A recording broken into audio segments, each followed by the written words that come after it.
Thank you very much for joining this session. My name is Yannick and I will be speaking on well-being by design, how marketing can change people for the better. Please allow me to start with a story. Recently, I came across a story of Maxwell Maltz in his book Psycho-Cybernetics, where he spoke about a father and a son. And the father had to look after his son while his wife went away with the girls for a day out. And so the father, he really wanted to watch the game because it was the finals and he just wanted to see that game. But you know how kids are. And so the kid was like, Dad, can we please play? And so the father was, how do I, what do I do? And so he walked around the house and he found a magazine. And so he flipped through the magazine and he found a map of the world. So what he did, he got his scissors, cut apart the page into multiple pieces and made a puzzle out of it. And he told his son, if you can solve this puzzle, then I will take you out and we go and play and we'll even get you some ice cream. And so the kid was excited, went to his room, started building solving the puzzle. And then the father was so happy, sat on the couch, relaxed, was like, yes, watching the game. And so 5 minutes later, the kid came out of his room and he was like, Dad, I solved the puzzle.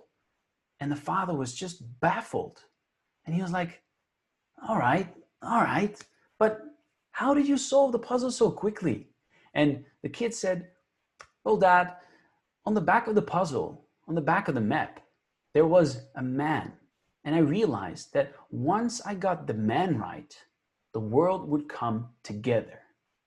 And when I heard that story, I was like, wow, that's such a powerful analogy, because isn't that true that if we get the man right, if we get the woman right, if we get the person right, the world comes together.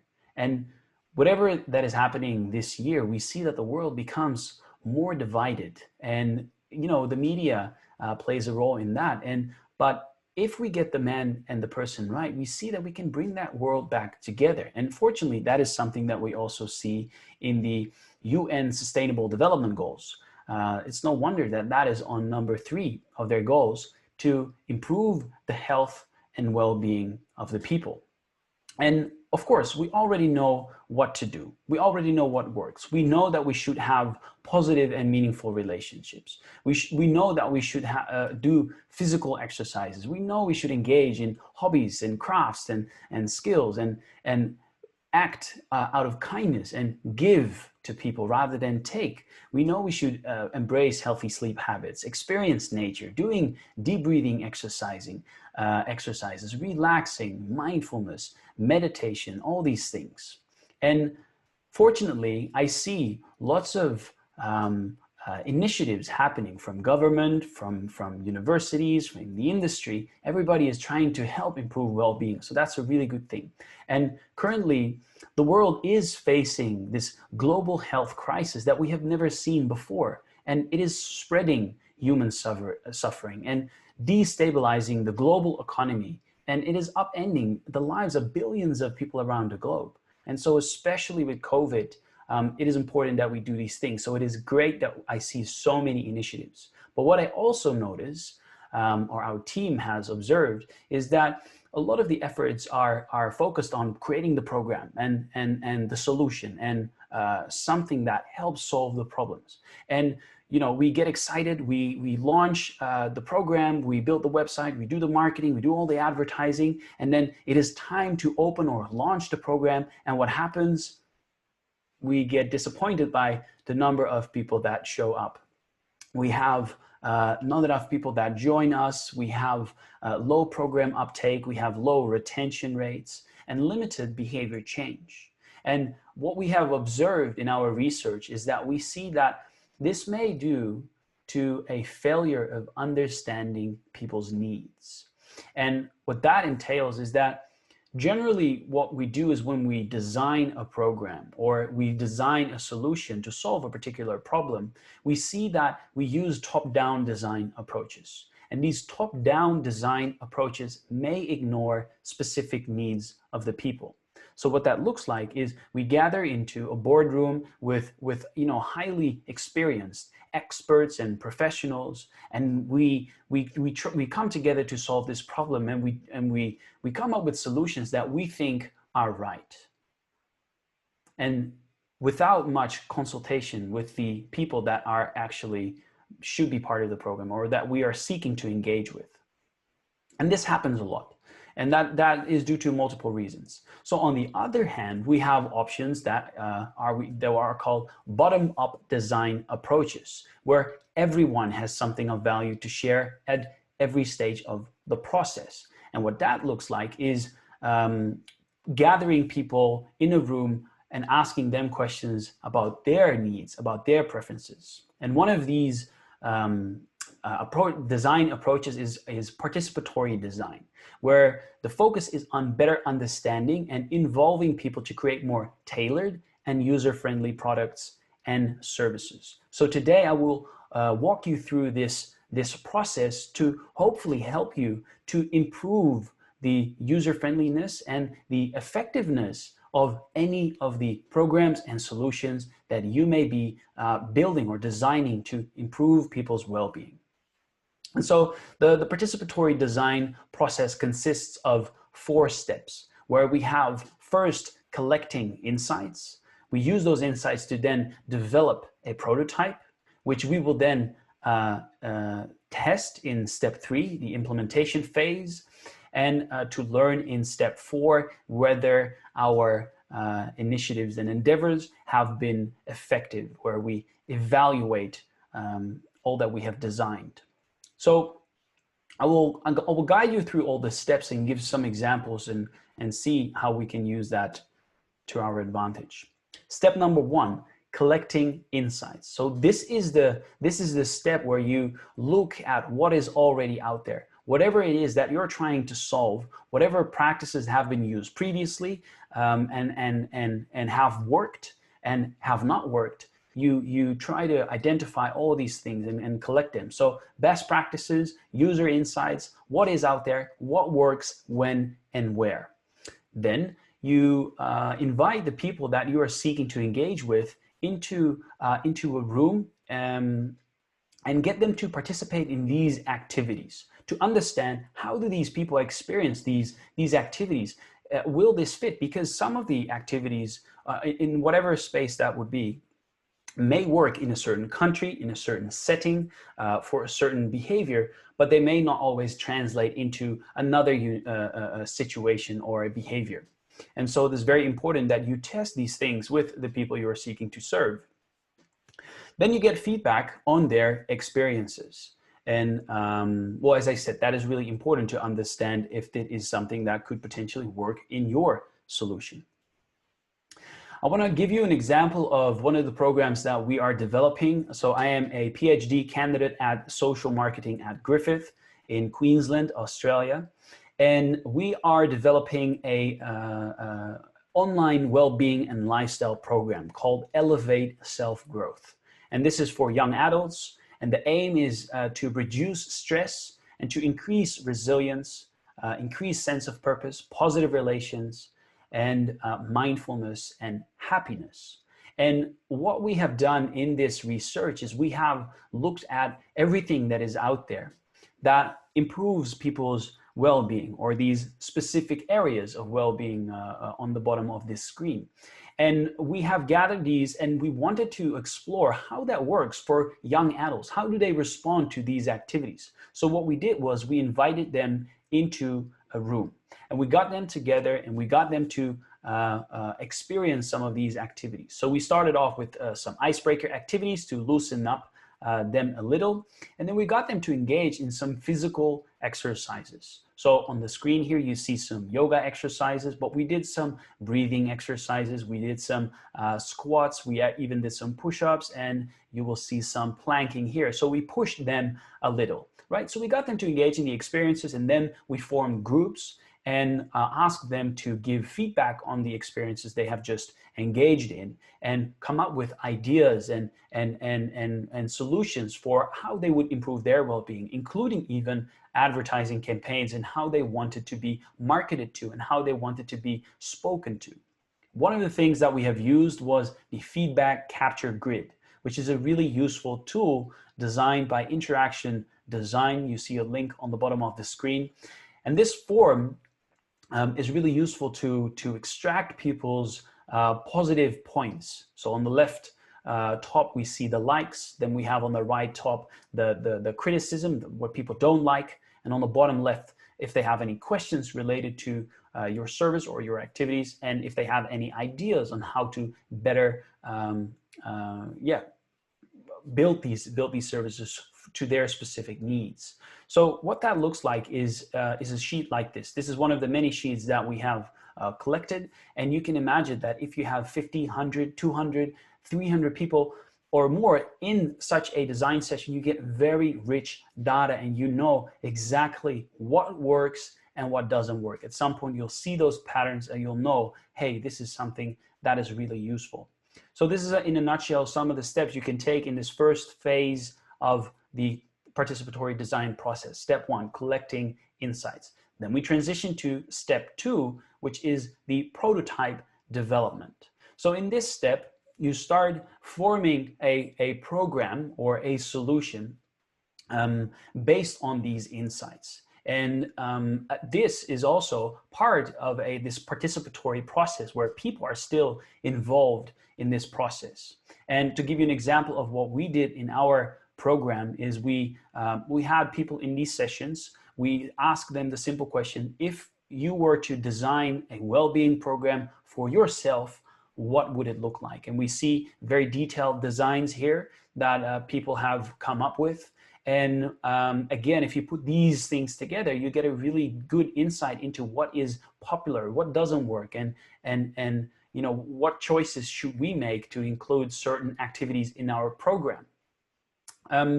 One thing that is really important in this second phase, the prototyping, is theory, because theory is critical to the effectiveness of behavior change programs.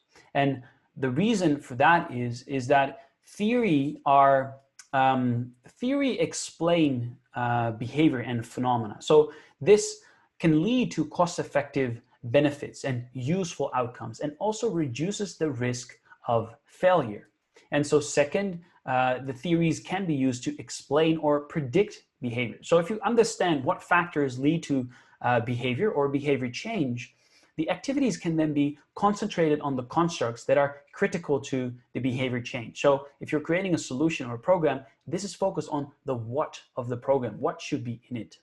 Then third, we see if you collect data within this theoretical framework, it facilitates the build-up, the collection of evidence of effectiveness, which you can then use to guide future decision-making.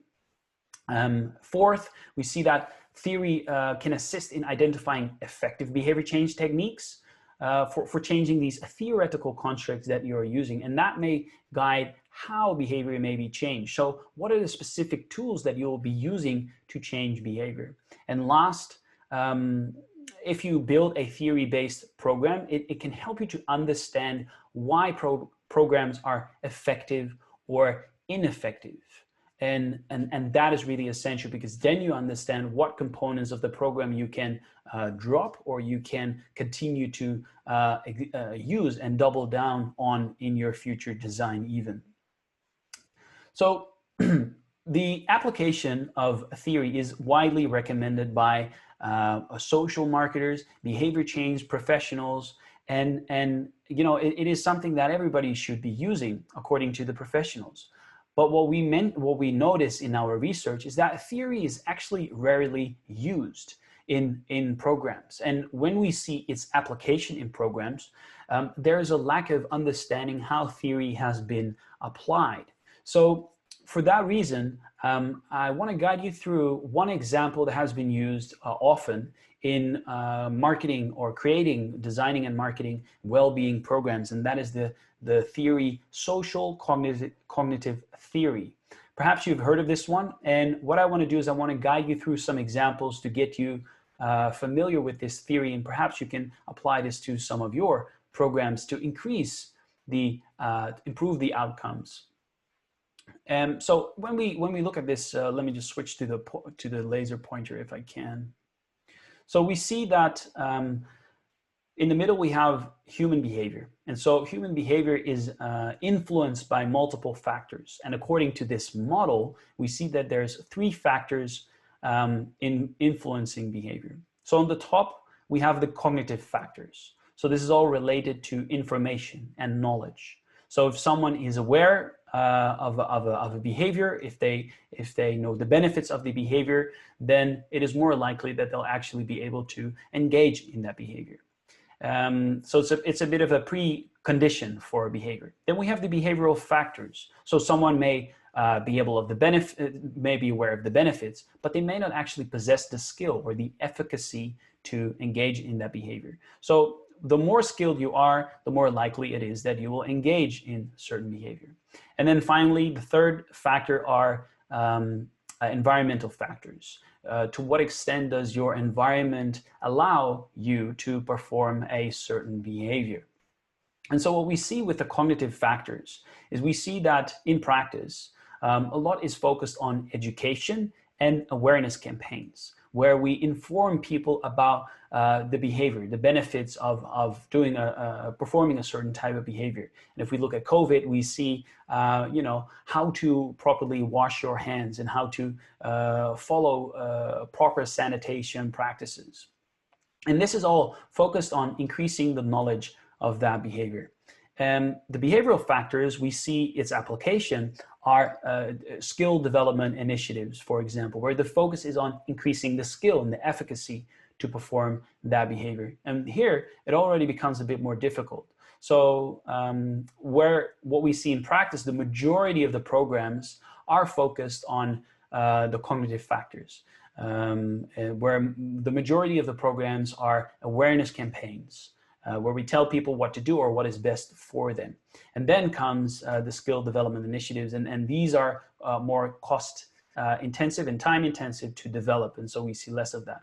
And then finally, the environmental factors, that is environmental design. So all the things that we do to make it more conducive for people to perform a certain type of behavior. And policy, for example, is included in this factor. And what we see in our research is that, yes, the cognitive factors, a lot of people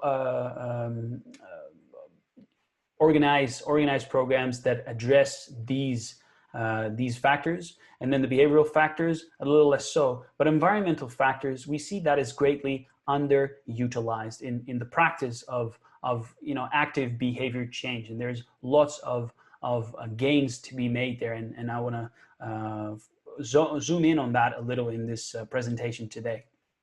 So to come back to our example, Elevate Self-Growth, this is a well-being program, and the goal of the well-being program is to help people to live a healthier and happier life. And this is a snapshot of some of the things that we want people to do, is to engage in quality analog leisure time. And so we see that we spend a lot of time online, and we want to take people away from their devices, bring them into the physical world, into nature, face-to-face engagements, engaging in hobbies, doing stuff with their hands, hobbies, crafts, developing skills, etc. We want people to engage in physical activity, to move in moderate to vigorous physical activity on a regular basis. Maintain healthy sleep habits. We want people to meditate and engage in mindfulness sessions and that sort of stuff.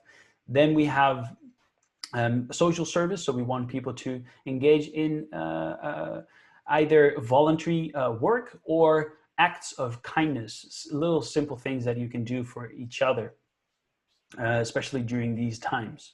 So to achieve these objectives, you can follow the social cognitive theory, the 3 constructs. And the first construct was the cognitive factors. So in our example, in our program, we use gain framing. So we want to have make people aware of the benefits of performing that behavior. We use persuasive communication to make them take a step towards that behavior, and use modeling, which is the use of models that people relate with, peers who are already engaging in that behavior, and explain, and we just portray how that behavior is already applied by people in their peer groups. And what that builds on the principle of monkey see, monkey do.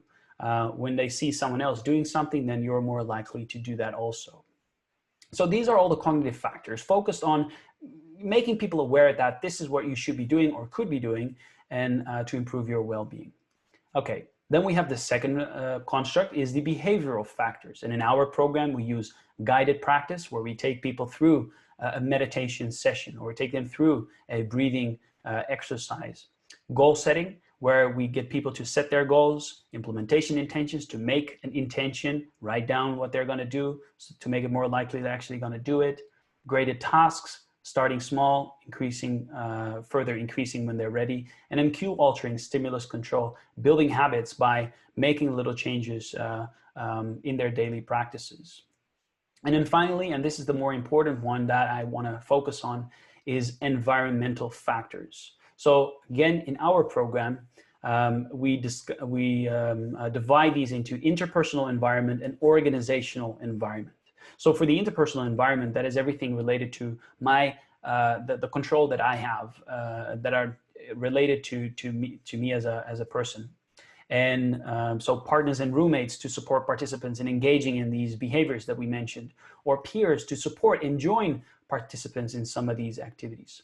And then the organizational environment. And I think here, this is where you come in as a government employee, and you will see that there's some influence to be made here. If we look at the organizational environment, what we suggested, and this is just a tiny amount of the things that we can do, but employers, universities, and councils to offer spaces for physical exercise, meditation, experiencing nature, crafting, etc.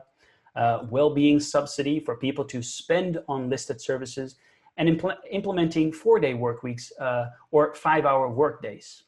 And in this case, it is so that there's already lots of initiatives here, but I want to use another story to make a point on this.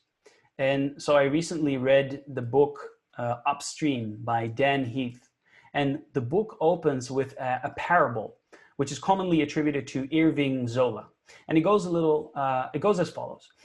So you and a friend are having a picnic by the side of the river, and suddenly you hear a shout from the direction of the water, and a child is drowning.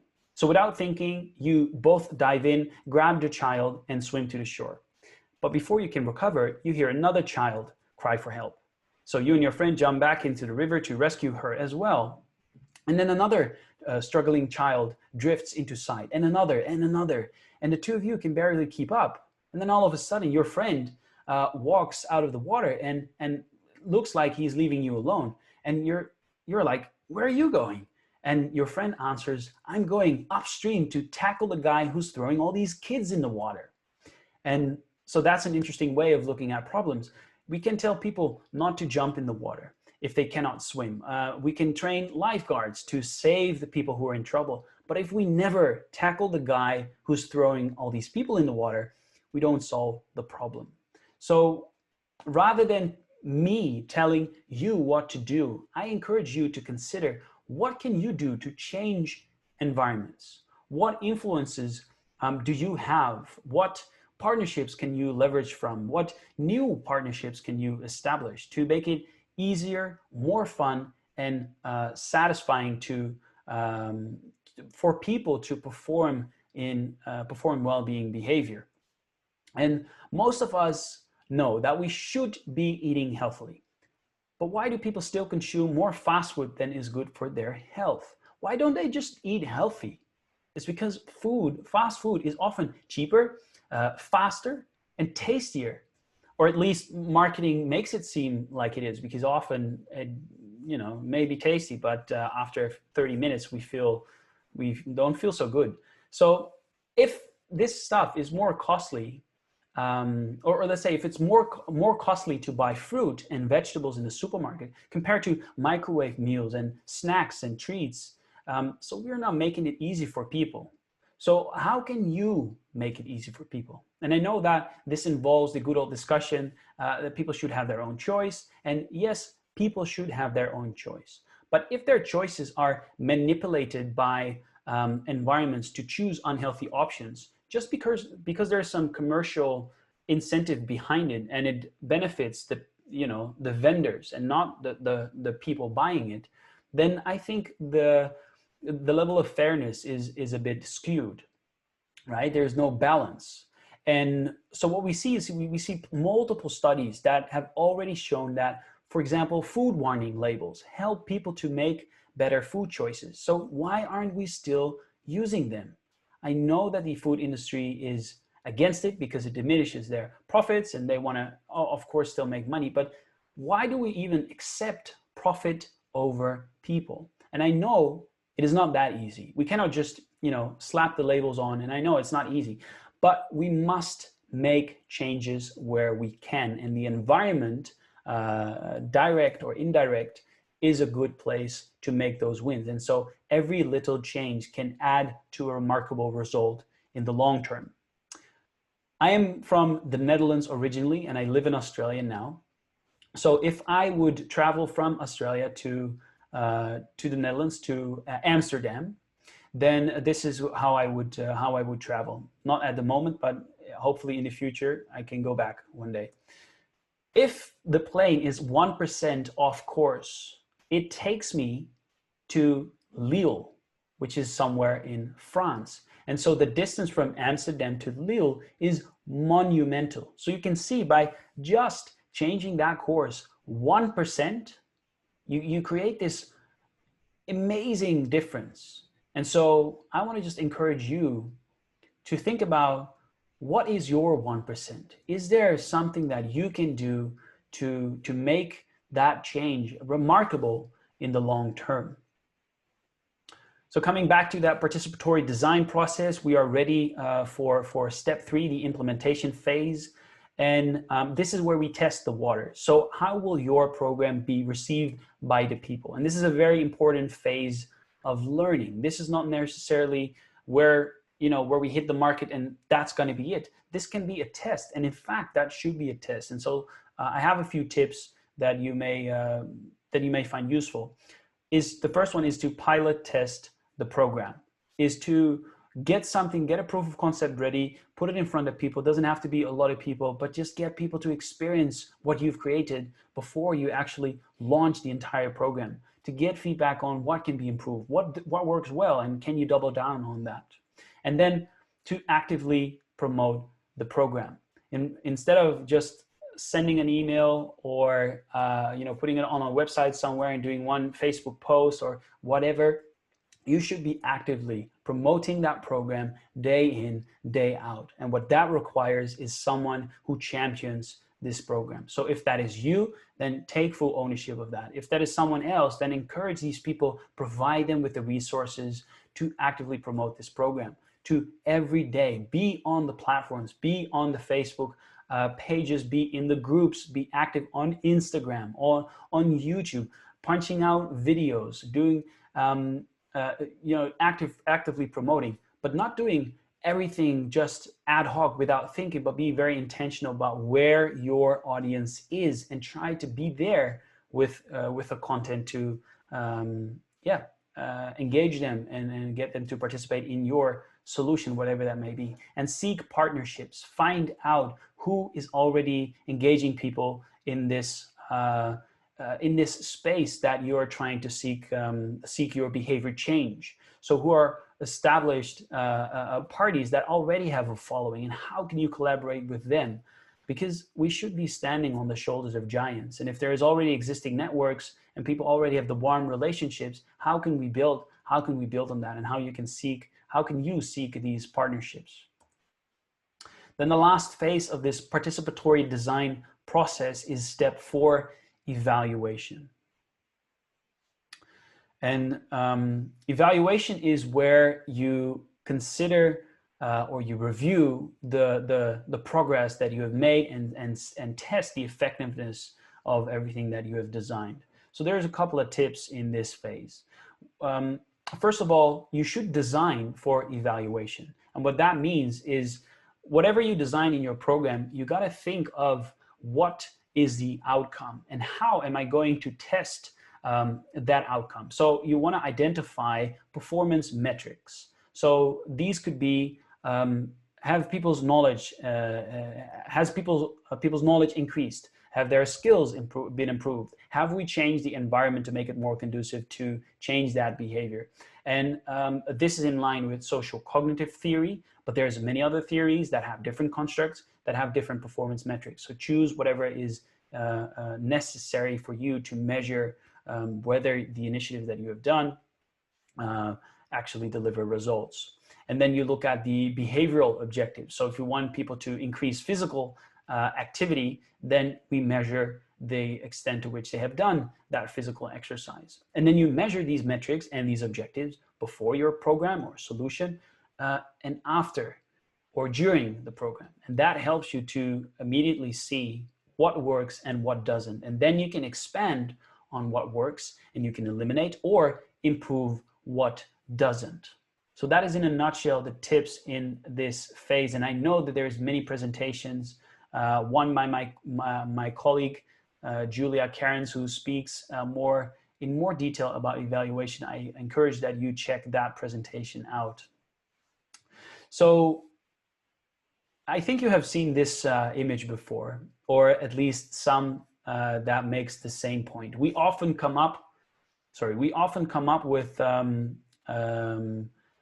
a solution to a program, and we think, or a solution to a problem, and we think, hey, this may be the way to do it, and we come together in our room and we think, let's come and design this this program, and we make this roundabout here, and that's how people are going to use it. But in reality, the people, they don't walk around the curb, they just go straight through and they'll find their own path. And that is something that is really important that I want to give to you, is that how can you work with what people already do? And so here we see on the top, we see the mud trails formed by students on a campus by Ohio State University. And on the bottom, we see that they have actually paved those paths on their campus. So that is just something that you should take into consideration. How can you build on what your people need and want and are interested in and are already doing? And how can you create something that fits in their lifestyle rather than making people do the impossible? So some takeaways on this, on all this, is that you should be designing with people in mind, and participatory design is a very effective process to make user-friendly services and make them effective as well. Then second, good programs are underpinned by theory. So that could be any established theory, and that helps you to remember that you should be standing on the shoulders of giants, to not reinvent the wheel, to take what works and apply it to new situations and make sure that you adapt it to your specific unique factors. And finally, get 1% better every day. And that is just such a tiny thing that you can do, but in the long term, it gives so much results, remarkable results, and so much change. That is it for me. My name is Yannick, and I thank you very much for your patience. If you've come all the way to the end of the presentation, I highly appreciate it. If you want to connect with me, you can find me on LinkedIn, Yannick van Heerden, or my email address, y.vanheerden@griffith.edu.au. If there is any feedback you have for me, please let me know. And if you want to collaborate on any of the work that we are doing as a center, or the work that we are doing with Elevate Self-Growth, we are always interested in partnering with government parties to make sure that we can maximize our impact and change the environments. And that is ultimately what we're seeking to do. So please contact me, and I want to thank you very much for your participation. Thank you.